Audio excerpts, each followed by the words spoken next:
C'est un gouvernement qui gère les affaires courantes.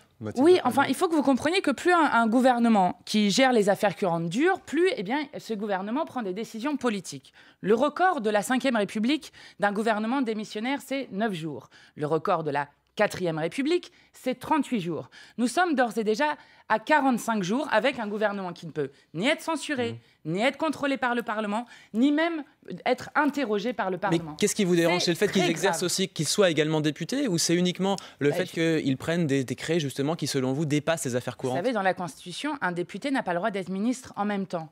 Et vous vous retrouvez, par exemple, avec M. Attal, qui siège en conférence des présidents, qui décide de l'ordre du jour législatif de l'Assemblée, alors qu'il est toujours Premier ministre démissionnaire. Mais la situation est un peu différente lorsque un ministre est démissionnaire. Les constitutionnalistes sont d'ailleurs pas tous d'accord là-dessus. Oui, d'accord, mais plus le temps dure, plus cette situation devient ubuesque. Vous avez un président de commission, la Commission des Affaires étrangères, dont le rôle est de contrôler l'action du gouvernement, qui se retrouve aussi donc à contrôler un gouvernement dont il est lui-même membre comme ministre des Affaires européennes. Donc nous sommes dans une situation de violation totale de la séparation des pouvoirs, dont on sait depuis 3 siècles au moins, et Montesquieu, que le pouvoir arrête le pouvoir. Mais Mathilde Panot, on a l'impression que vous faites cette procédure parce que vous n'avez pas encore engagé la procédure de destitution du président de la République. Est-ce que vous avez toujours l'intention de le faire ou pas ? Mais bien sûr que nous engagerons la destitution du président de la République. Même si elle semble impossible à mettre en œuvre concrètement.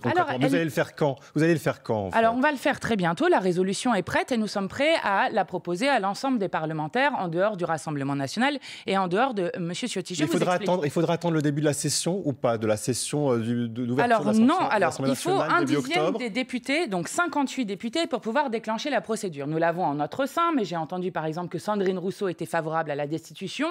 Donc, nous pourrions avoir des gens qui sont en dehors du rang des insoumis. Il faut que ça passe par le bureau aussi de l'Assemblée nationale avant. Résolution. Ensuite, ça va au bureau de l'Assemblée nationale, qui normalement est prévu le 11 septembre, et qui, s'il y a une majorité au bureau, permet ensuite d'aller en commission des lois. Or, le nouveau Front populaire a une majorité au bureau, et vous aurez remarqué que la semaine dernière, 4 jours après notre proposition, il y avait 44% des Français interrogés qui se disaient favorable à la destitution du président s'il ne respectait pas le résultat des urnes, et qu'aujourd'hui, cette semaine, nous sommes à 49%. Donc plus le temps passe, plus la pression populaire va s'accroître sur l'ensemble des parlementaires, sur ce qu'ils vont devoir faire, parce que tout le monde comprend que vous avez l'impression que la présidente de l'Assemblée nationale fait traîner la possibilité pour vous de mettre en œuvre cette destitution du président de la République, très concrètement?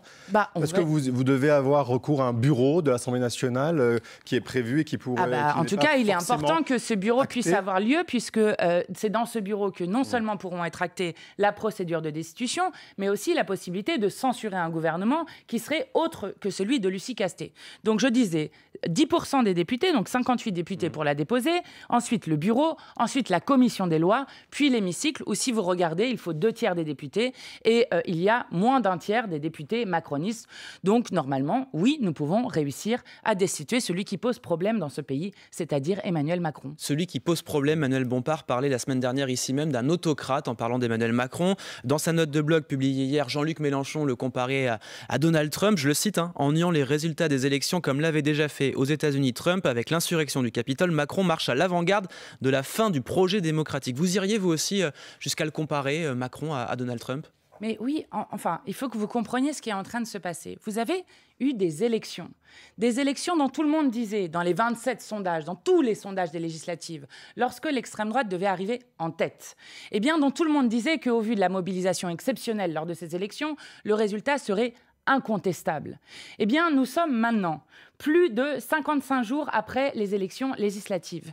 Et il n'y a toujours pas eu une seule reconnaissance du résultat des urnes. Non seulement de la défaite d'Emmanuel Macron, mais de la nomination d'un gouvernement. Et je le dis, la semaine prochaine, il y aura la rentrée. Nous avons dans nos mesures d'urgence, évidemment, l'abrogation de la réforme de la retraite à 64 ans, l'augmentation du SMIC et des salaires, mais aussi l'école complètement et entièrement gratuite. Vous mettez un signe égal entre Emmanuel Macron et Donald Trump?